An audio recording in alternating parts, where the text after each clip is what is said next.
दिखेगा।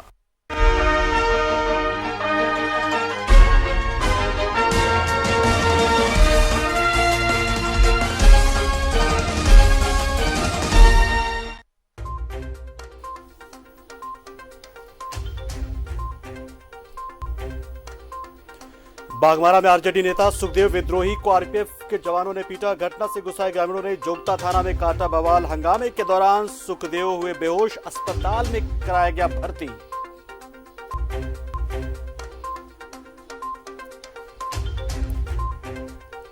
झरिया में double murder. JMM उपाध्यक्ष शंकर रवानी और उनकी पत्नी का घर में मिला शव, चाकू और खोखा बरामद। पुरानी रंजिश में हत्या की आशंका।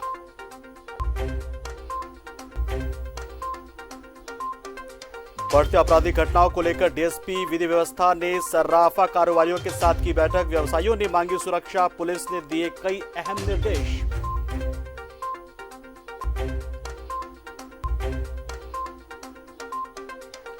धनबाद के एसएनएमसीएच में प्रसव के दौरान एक गर्भवती महिला की मौत। गुस्साए परिजनों ने किया हंगामा, डॉक्टर पर लापरवाही बरतने का आरोप।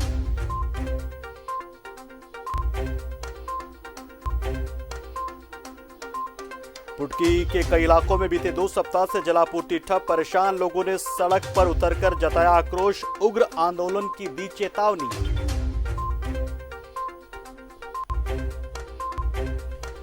और धनबाद के बलियापुर के बाद बागमारा में कतरासगढ़ डाकघर में घुसा घोटाले का दिमक। पोस्टमास्टर के खिलाफ 5.25 लाख रुपए के गबन का मामला दर्ज।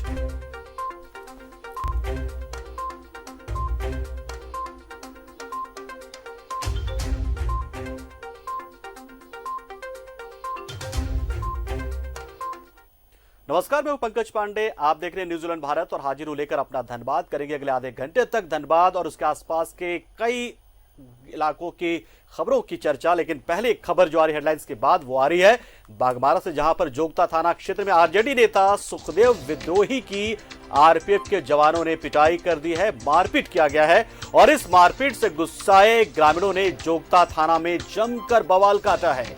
घटना संबंध में सुखदेव विद्रोही के पुत्र ने बताया कि उनके घर के समीप कुछ लोग एक युवक की बेरहमी से पिटाई कर रहे थे।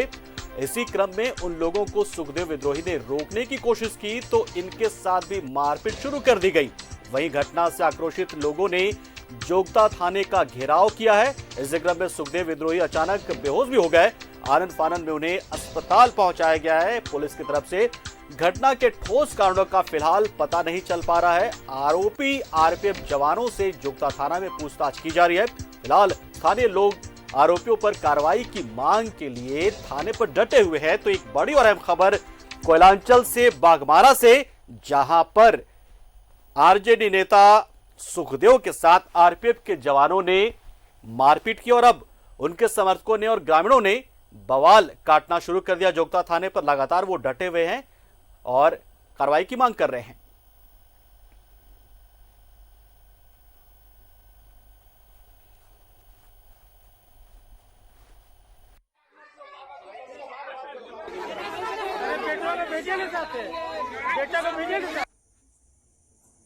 गाड़ी भर के आदमी मुंह झांप झांप के आया। अचानक हम सोचे कि कोई होगा रोड पर रुका हुआ, आपस में लड़ाई किया। अब पापा निकला, पापा खाली हाथ उठाए, कौन है कहाँ। अचानक पापा पर दौड़ गया, अचानक मारना स्टार्ट कर दिया। कि हम लोग अभी तक नहीं जानते कौन है कि नहीं है। हम वीडियो कुछ नहीं किए हैं, वीडियो बनाए हैं और अभी कुछ आता है कहता कि हम लोग को बचाने में लगा हुआ है। तो वो कौन है, अपने आप को क्या बता रहे हैं वो लोग? वो बोलता मैं जीआरपी का हूँ, कोई बोलता कौन है, हमको ये भी नहीं पता। सब मुंह झांप के आया था। क्रिमिनल या पुलिस या अभी अधिकारी हैं तो आपका बेच तो हैगा, अब क्रिमिनल और माफिया को पकड़ रहे हैं। तस्वीरें हैं ये किस तरह से आरपीएफ के जवानों के साथ मारपीट, यहां पर मारपीट की है जवानों ने सुखदेव विद्रोही के साथ। और देखिए कैसी हालत में पहुंच गए हैं वो। और इस खबर पर ज्यादा जानकारी के लिए हम सीधा रुख करते हैं धनबाद का, जहां पर इस वक्त हमारे सहयोगी अशोक हमारे साथ फोन लाइन पर जुड़े हुए। अशोक, और ताजा अपडेट क्या है? सुखदेव विद्रोही की तबीयत फिलहाल कैसी है और पुलिस की तरफ से किस तरह की कार्रवाई की जा रही है इस मामले में? जी, बताते चले कि जो ये मामला आया था उस समय सुखदेव विद्रोही और उनके जो गांव के लोग थे वहां विरोध प्रदर्शन कर रहे थे थाना पर जाकर। उसी दौरान वो बेहोश हो गया। हालांकि तत्परता दिखाते हुए पुलिस के अधिकारियों ने उन्हें स्थानीय अस्पताल ले गए और वहां इलाज करवाए। फिलहाल जैसा कि बताया जा रहा है कि स्थिति सुधार है सुखदेव विद्रोही की। और मामले में जो अब तक जो खुलकर सामने आया है, ये तो निश्चित हो गया है कि जो भी लोग मारपीट के आरोपी हैं वो आरपीएफ जवान हैं। और ये देखा गया है कि आरपीएफ जवान को थाने में बैठाकर पूछताछ की जा रही है। हालांकि मारपीट क्यों हुई है ये आधिकारिक तौर पर पुष्टि नहीं हुई है। तो ये अभी तक स्पष्ट नहीं है कि आखिर मारपीट क्यों हुई है। अशोक, बहुत बहुत शुक्रिया आपका इस खबर पर अपडेट देने के लिए, और आप हालात पे नजरें बनाए रहें और देखते हैं, बताते रहें हमें कि आखिर क्या वजह रही। ये खुलकर सामने आ जाए बेहतर होगा।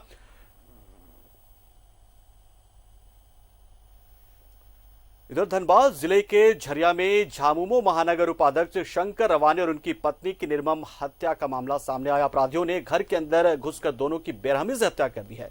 घटनास्थल से पुलिस ने 3 खोखा और चाकू बरामद किया है। आंगन में ही दोनों का शव भी पड़ा मिला था।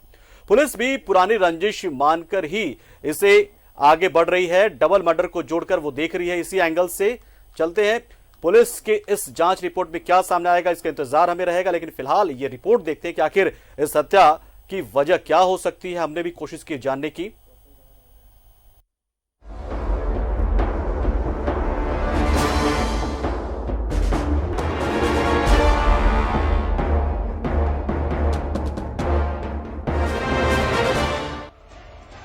जमीन पर गिरा ये कारतूस तस्दीक करता है कि यहां वारदात हुई है, और जमीन पर पड़े ये शव, बिखरा हुआ खून सबूत है कि वारदात जघन्य है। ये शव धनबाद जिला के जेएमएम महानगर उपाध्यक्ष शंकर रवानी और उनकी पत्नी बालिका रवानी का है। हत्या की जघन्यता देखिए। रात में अपराधी घर में घुसे, सोए दंपत्ति को उठाया, दौड़ा दौड़ा कर गोली मारी, फिर चाकू से छेद किया।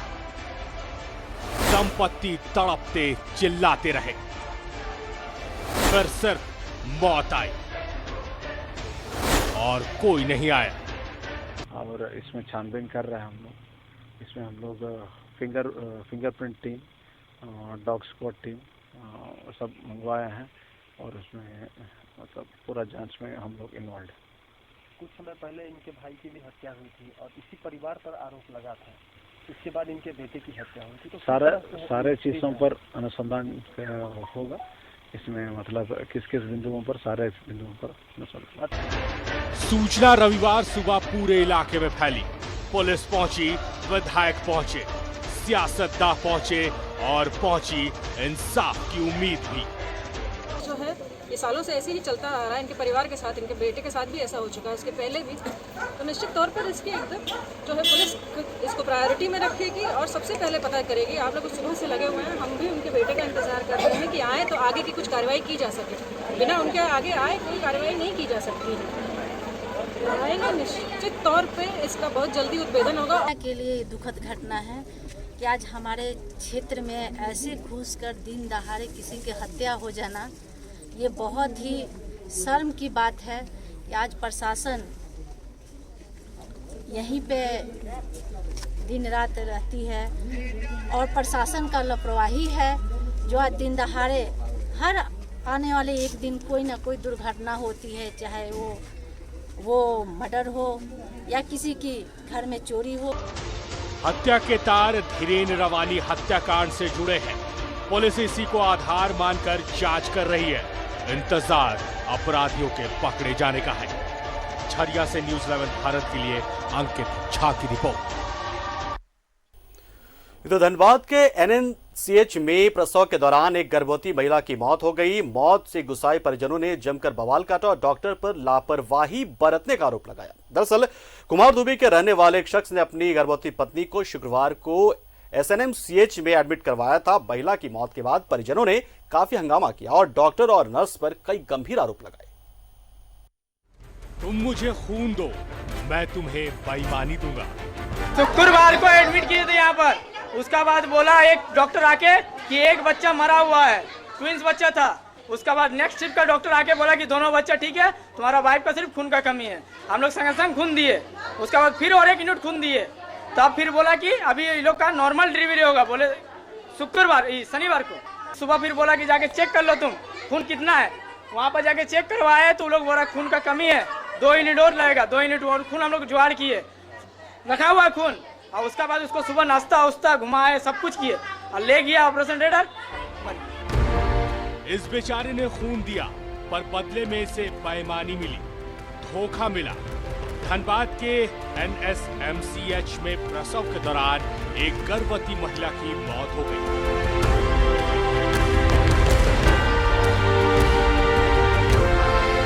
मौत से गुस्साए परिजनों ने जमकर बवाल काटा और डॉक्टर पर लापरवाही बरतने का आरोप लगाया।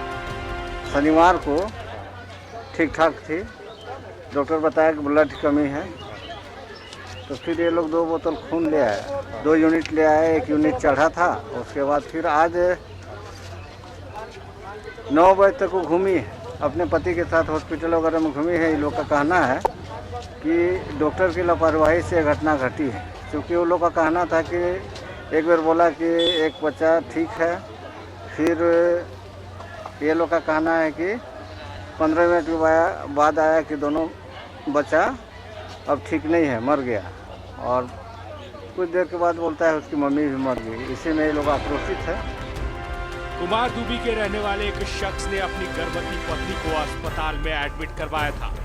महिला की मौत के बाद परिजनों ने काफी हंगामा किया और डॉक्टर और नर्स पर कई संगीन आरोप लगाए। क्या महिला की जान लापरवाही ने ली? इस मौत का जिम्मेदार कौन है? अगर किसी ने गलती की है तो उस पर कार्रवाई कब होगी? ये सवाल है जिनके जवाब मिलने ही चाहिए। धनबाद से न्यूज़ 11 भारत के लिए कुंदन सिंह की रिपोर्ट। इधर कलांचल में आभूषण व्यवसायियों के प्रतिष्ठानों में बढ़ती आपराधिक घटनाओं को लेकर डीएसपी विधि व्यवस्था ने सराफा कारीगरों के साथ एक बैठक की। इस दौरान जिले भर के स्वर्ण व्यवसायियों ने पुलिस से सुरक्षा की मांग की। डीएसपी ने कहा कि सभी व्यवसायी पुलिस प्रशासन को सहयोग करेंगे तो उनकी और उनके प्रतिष्ठान की सुरक्षा बेहतर तरीके से हो पाएगी।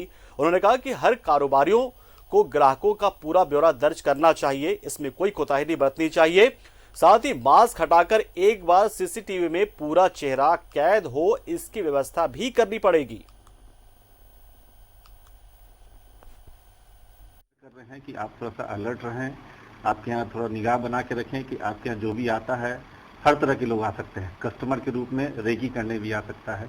तो अगर उस तरह का कोई आदमी आता है जो आपको बिना आपका सामान देखने के बाद कोई परचेजिंग नहीं करता है, तो वो हो सकता है कस्टमर भी हो, लेकिन हो सकता है वो रेकी करने भी आया हो, तो उसकी सूचना हम लोग को तुरंत पुलिस को दें। वहाँ का जो लोकल टाइगर है, लोकल बीट अफसर है, उनका नंबर हम लोग दिए हैं ताकि उनको कोई भी अगर परेशानी हो, लोकल बीट अफसर, लोकल टाइगर को संपर्क करके तुरंत बुला लें। इसके अलावा हम लोग एक अलार्म सिस्टम का ये बता रहे हैं कि आप अपने यहाँ एक अलार्म सिस्टम भी लगा के रखिए, तो अवेयर कर रहे हैं कि आप धनबाद जिला परिषद की गठित कमेटी ने नेरसा में जीप निर्मित 150 दुकानें और मैरिज हॉल होने का निरीक्षण किया। डीडीसी ने कमेटी गठित कर जांच का जिम्मा विभागीय अधिकारियों को दिया है। इसकी विस्तृत जांच कर उन लोगों को अपनी रिपोर्ट विभाग को सौंपनी है ताकि वर्षों से बंद पड़े इन दुकानों और मैरिज हॉल को दोबारा चालू कराया जा सके।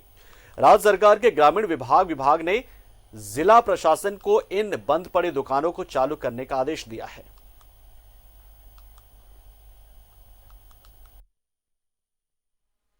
के द्वारा अलॉटमेंट किया जाए और बगल में ही 60 लाख की राशि पर बनने वाली जिला परिषद के माध्यम से ही आपका विवाह मैरिज हॉल है, उसको भी यथाशीघ्र पूरा किया जाए। यदि नहीं करते हैं तो जो ठेकेदार है उन पर कानूनी कार्रवाई किया जाए और उसका यूज किया जाए।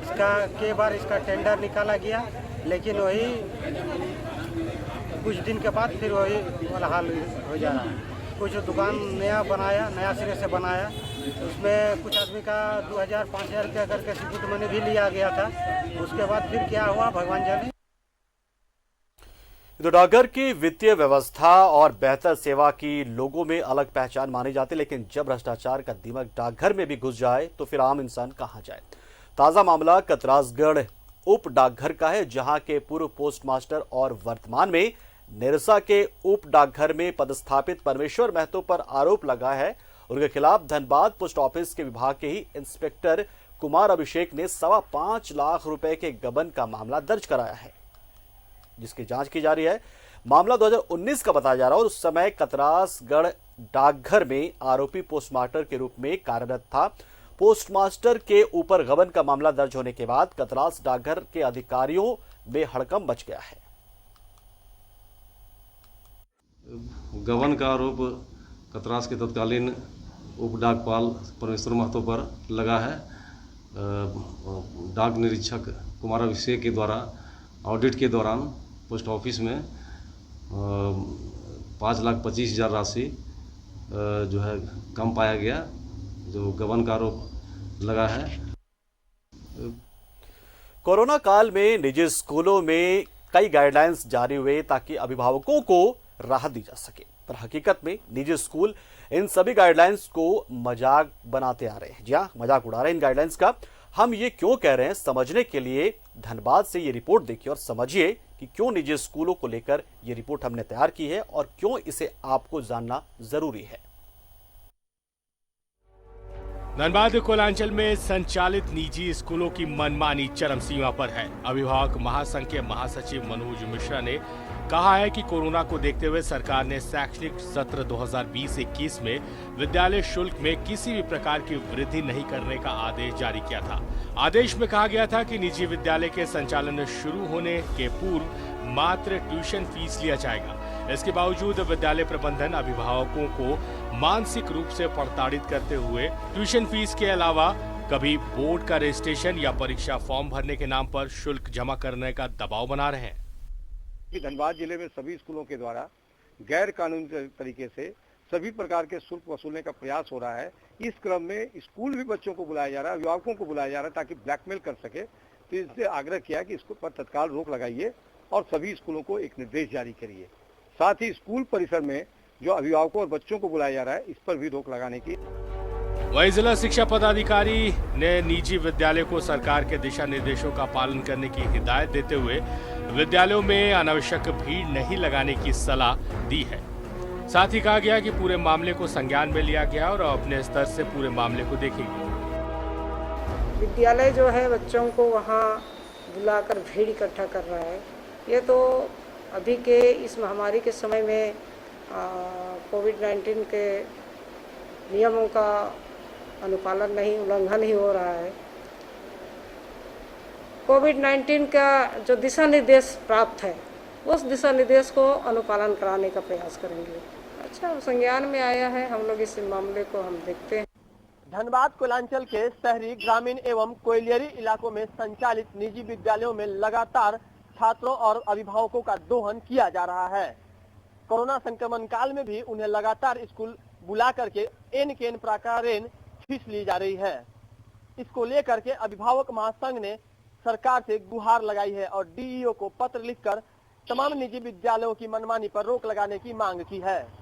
अब देखने वाली बात यह होगी कि सरकार निजी विद्यालयों पर अंकुश लगाने में कामयाब होती है अथवा नहीं। कैमरा पर्सन निकुंज के साथ राजकुमार जायसवाल, न्यूज़ 11 भारत, धनबाद। फिलहाल लोग तक छोटे से ब्रेक के, लेकिन कहीं जाएगा नहीं। ब्रेक के उस पार भी धनबाद और उसके आसपास की कई अहम खबरें होंगी। जल्दी लौटते हैं।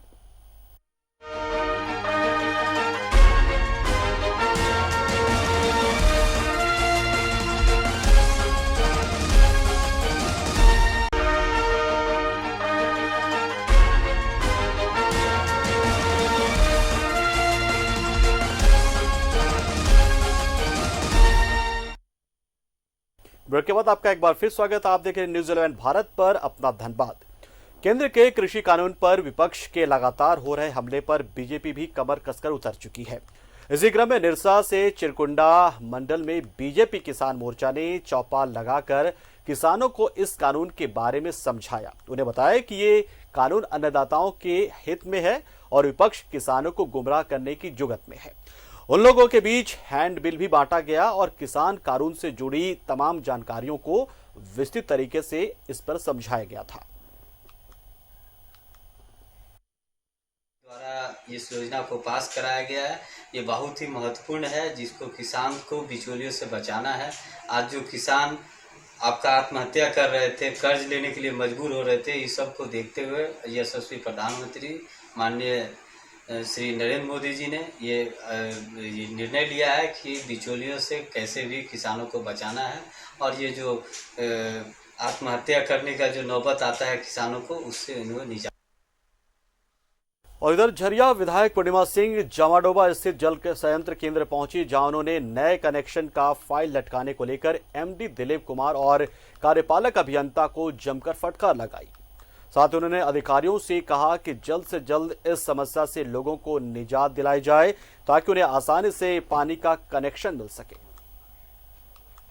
सोचिए कि 10 बार अधिकारियों के साथ तो सबसे सर्वप्रथम जो वार्ता हुई है वो है पानी की आपूर्ति को लेकर। जो यहाँ के स्थानीय जो लोग काम करते हैं वो लोग भी मिले, उन लोगों ने भी अपनी बात रखी और समस्या एक दूसरे के ऊपर थोपने का यहाँ लोग प्रयास कर रहे थे, लेकिन समस्या का निराकरण करना है तो सबको अपनी जिम्मेदारी उठानी पड़ेगी।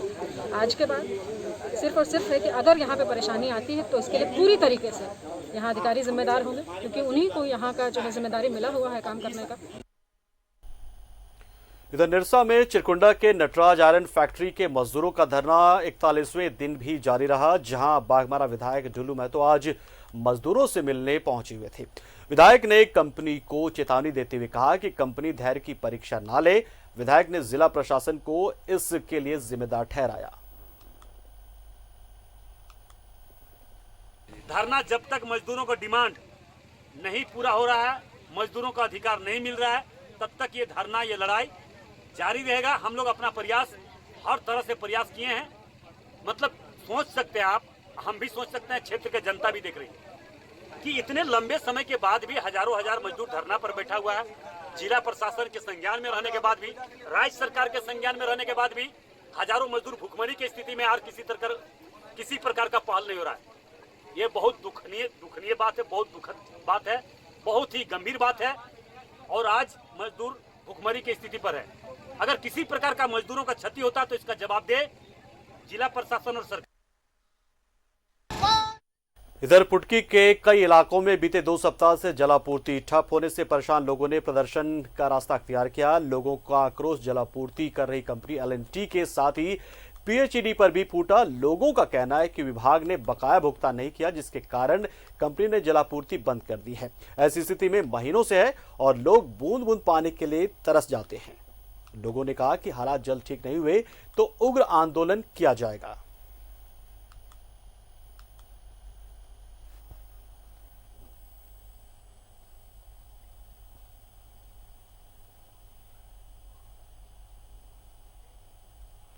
और इस बीच एक बड़ी खबर आ रही है धनबाद से, जहां जेएमएम महानगर उपाध्यक्ष शंकर रवानी और उनकी पत्नी की हत्या का मामला मृतकों के परिजनों की शिकायत पर दर्ज किया गया है। 7 नामजद लोगों के खिलाफ फिर प्राथमिकी दर्ज हुई है। सुदामडी थाने में यह मामला पहुंचा है। धनबाद पुलिस ने डॉग स्क्वाड बुलाकर जांच शुरू कर दी है। सभी बिंदुओं की जांच हो रही है, हर एंगल से इसे देखा जा रहा है। साथ ही उन लोगों पर भी नजर रखी जा रही है जिनको लेकर इस परिवार के साथ रंजिश बनी हुई थी किसी वजह से, या फिर अपराधियों के जरिए भी इस वारदात को अंजाम दिया जा सकता है। तो पुलिस की तरफ से इस वक्त कार्रवाई की जा रही है और इसमें तेजी लाई गई है।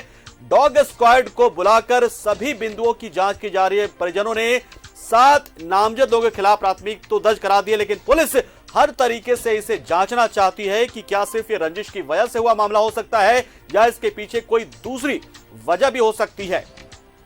और अभिषेक धनबाद से हमारे सहयोगी जुड़ चुके फोन लाइन पर इस खबर पर ज्यादा अपडेट देने के लिए। धनबाद, निश्चित तौर पर एक बड़ी खबर है इस वक्त इस पूरे मामले को लेकर। पुलिस की तरफ से क्या कुछ किया जा रहा है? डॉग स्क्वाड की बात जैसे आ रही है, और क्या कुछ किया जा रहा है इस पूरे मामले में?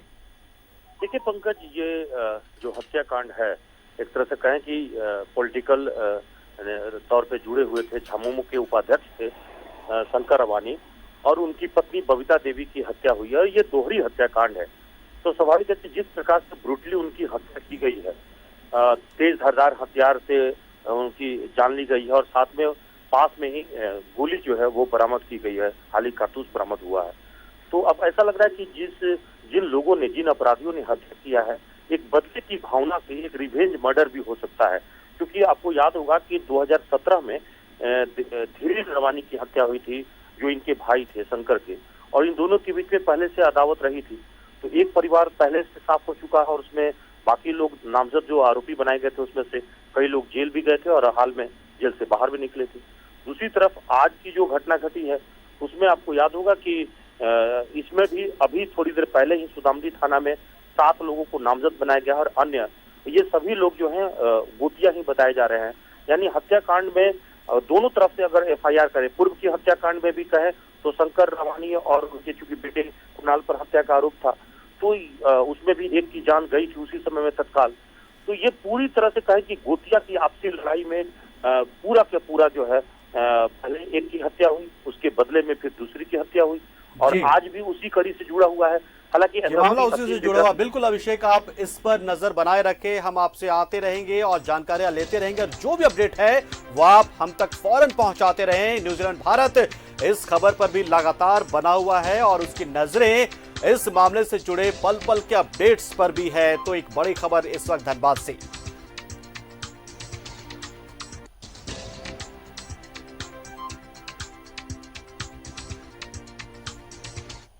और इधर धनबाद पोस्ट ऑफिस में भारतीय पोस्टल एम्प्लॉयज फेडरेशन का वार्षिक सम्मेलन बुलाया गया। इसमें मुख्य अतिथि के तौर पर यहां के विधायक राज सिन्हा उपस्थित थे। फेडरेशन के लोगों का कहना है कि डाक विभाग की सरकार की तरफ से अनदेखी की जा रही है, साथ ही छटनी की प्रक्रिया भी चल रही है। इस वजह से डाक कर्मियों का मनोबल लगातार गिर रहा है और वो अच्छे से काम नहीं कर पा रहे, कामकाज पर उसका असर पड़ रहा है निश्चित तौर पर। और साथ ही मोबाइल और कुरियर सर्विस के इस युग में इस वजह से कहीं इस विभाग का नामो निशान ना खत्म हो जाए, इस पर सरकार को चिंता करने की जरूरत है।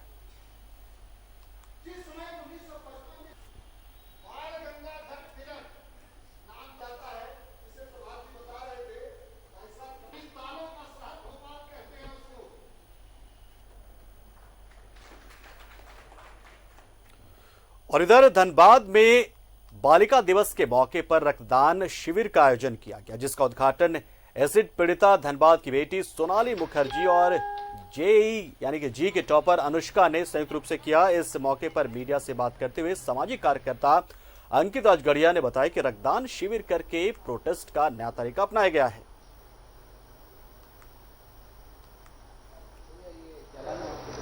सामने आ रहे हैं तो लोग कैंडल मार्च करते हैं, पुतला जलाते हैं, उससे हमें मिलता क्या है? कुछ नहीं।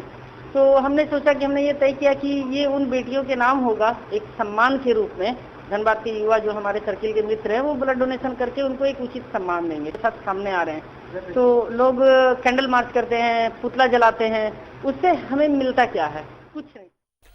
इधर 6 माह से ठप पड़े व्यवसाय के प्रति सरकार का ध्यान आकृष्ट करने के लिए धनबाद जिला विद्युत साउंड एंड डीजे डेकोरेटर्स संघ ने अपनी मांगों को लेकर जनप्रतिनिधियों को ज्ञापन सौंपा है। संघ ने सत्ताधारी दल के साथ विपक्ष के नेताओं को भी ये ज्ञापन सौंपा है और अनुरोध किया है कि आज उनकी हालत भूखमरी के कगार पर पहुंच गई है, उनकी आवाज को मुख्यमंत्री हेमंत सरकार तक पहुंचाया जाए। वो लगातार इस बात की गुजारिश कर रहे हैं।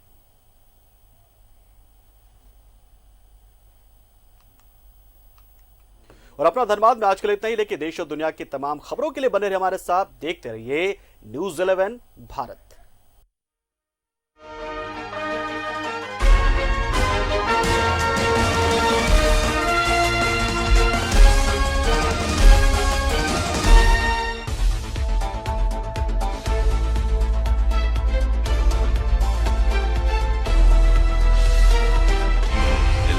सच है तो दिखेगा।